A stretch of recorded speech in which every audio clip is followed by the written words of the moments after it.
Okay, we're gonna jump to the end of the packet, the last set, which is, I think, it might say something like au restaurant, but it's direct object pronouns, is the grammar. So we'll go over that, and that's what I'll post. Et voilà. Okay, activité B, I'm not even going to explain qu'est-ce qui ne va pas, which doesn't go. You just cross out the one that doesn't belong. Activité C, le bon ordre, you're sequencing here, so you're going to read through each of these and maybe, find a strategy, use little hash marks or something, but read through one by one. So obviously ils ont commandé leur repas. No, they didn't command the order their meals first. Madame Godard a réservé une table. Okay, possibly. Les serveurs ont dit no. Ils sont arrivés au restaurant. Okay, so you've got two B and D, which seem very likely to go near the beginning, but you'll have to look at those. D'accord? And then there's a little conclusion there, that they went to a good restaurant or they went to a fast food restaurant. All right, activité D, les nouveaux plats. Choose the correct subject for each sentence. This is really easy. It's just the verb essayer. Voilà. Choose which subject correctly finishes the sentence. D'accord? Activité F, you've got payer or essayer to fill in the blanks, and you'll conjugate it. Now, I didn't teach you the conjugation, but if you look at the activity before, you'll be able to know. Basically, it's Y outside the boot and I in the boot. So, quand nous dînons au restaurant, when we eat at the restaurant, dine at the restaurant, mes parents, papa, souvent la cuvée maison. So we're probably going to say try the house wine, right? So since this one is in the boot, the Y changes to an I, and then it's an ER verb, so you add ant. That's how you conjugate both payer and SAA. Pretty easy. Also with the verb payer, you do have the choice to keep it a Y. In French, I'm pretty sure. But you can follow these rules. I think they're more standard. Activité G, à table, complete each sentence about what is located on and around Fabrice's dinner table with au milieu de, au-dessus de, au-dessus de, and based on what is logical. So let me go over. These weren't in the vocab. Au milieu de means in the middle of. Au-dessus de means on top of or above. It's kind of like saying, under. Under. Au-dessous de means beneath or below. It's kind of like sous, which means under. D'accord? And au-dessus de is on top of or above. D'accord? Which is a little bit like sur, which means on. So, il y a un bouquet de fleurs, blank la table.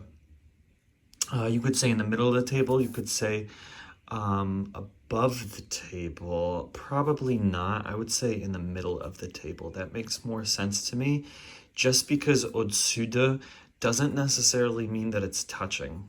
D'accord? Okay. Voila. So use that based on what you think is logical.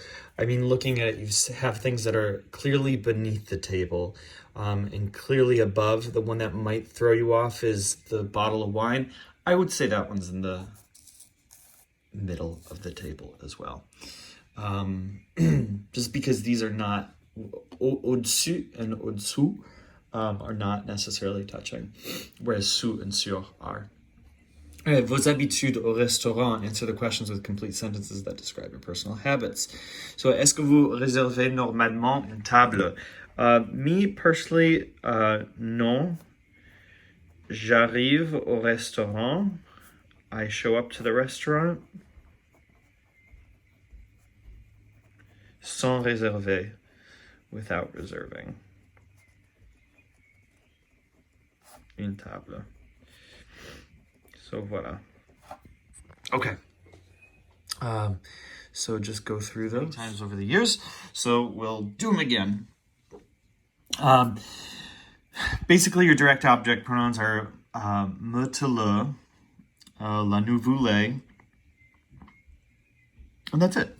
So we're looking at le and la in this first activity, le, la, and les, and then some options and what could they be referring to. So if you say on l'a choisi, what we're choosing it. D'accord? What is the it referring to when you say on l'a choisi? D'accord? It's got to be la pizza because it's feminine. What then mark oui or no to indicate if it could be eaten by a vegetarian. Okay, cool. So on le choisi for number 1, you've got le veau, la salade, or les chips. Le veau, which is veal, which vegetarians would not eat. Many people choose not to just because they don't like the way veal is treated. Baby cows are treated. All right.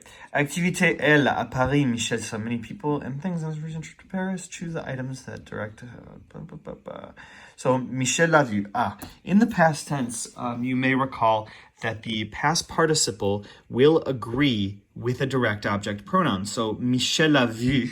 You added an E to it. That means that we're talking about something feminine. You have to make the past participle agree. So, Michel les a vus. Here we're looking at something that's going to be both feminine and plural. So, did he see les tableaux au Louvre or les statues au Musée d'Orsay? It's got to be les statues because that's feminine plural. Hier et demain, you're answering questions about yesterday first. So, number 1, well, let's look at the model. Avez-vous fait la cuisine? Did you cook? It's la cuisine. We want to answer with direct object pronouns. In the past, direct object pronouns go before the verb. That is before the helping verb. So, je l'ai, it would be je l'ai fait. However, la cuisine is feminine, so je l'ai faite. D'accord? And just notice that some verbs, they do change the pronunciation. I'm sorry, some past participles change the pronunciation if you make it feminine. So, non, je ne l'ai pas faite. No, I didn't cook. I didn't make the meal. So, number 1, yesterday, have you taken the bus? Let's do number 2 instead. Avez-vous fait les devoirs de français? I'm going to say non. Je ne les ai. So I want to show you here, ne leads your verb phrase, right? And then you've got les comes before your helping verb a. Non, je ne les ai pas fait. Am I done? No. Past participle has to agree with the direct object pronoun, which is les. Okay? So you're going to add an S. Activité or étape 2, step 2, you're answering the same questions in the future. Now, in the future, your direct object pronouns, any pronouns are going to go in front of the infinitive instead. So when we're asked, allez-vous faire vos devoirs de français? Are you going to do your French homework? Oui, je vais les faire. D'accord? It goes in front of the infinitive faire. D'accord? Et voilà. All right, activité N, les conseils. Turn each phrase into a piece of advice on how to succeed. Okay, so in the positive and in the negative, there's 2 different rules. In the all right, so watch TV let's just look at the first example. Watch TV every day. We're saying don't watch TV every day because we're trying to give good advice on how to succeed. So this, if you had vous here, d'accord, it's the same sentence it would be if you're saying you're not watching TV every day. Vous ne la, or you're not watching it every day. Vous ne la regardez pas tous les jours. Notice that la télé became la because we're using direct object pronouns. That's the order it would normally go in. Vous ne la regardez pas tous les jours. A negative command is the same order. We just drop the vous. Ne la regardez pas tous les jours. Don't look at it every day. Now, if it's a positive command, it's a little bit different.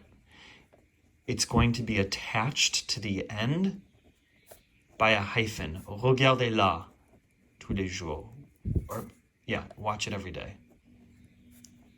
So let's look at écoutez vos profs. That's them. Listen to them. So if we want to say, hey, listen to your teachers, écoutez-les. Cool. If we want to say don't listen to them, just as an example, but let's please listen. Ne les écoutez pas. Notice the difference in order. This is a suffix. Yeah, this is a suffix on the end. Okay, you've affixed it to the end. And this one is going right before it. Ne les écoutez pas. Okay. And that's it for now. So, voilà.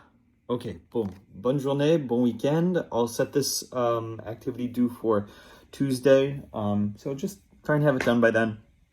And I'm moving this weekend, so I probably won't have anything out before next Tuesday anyway.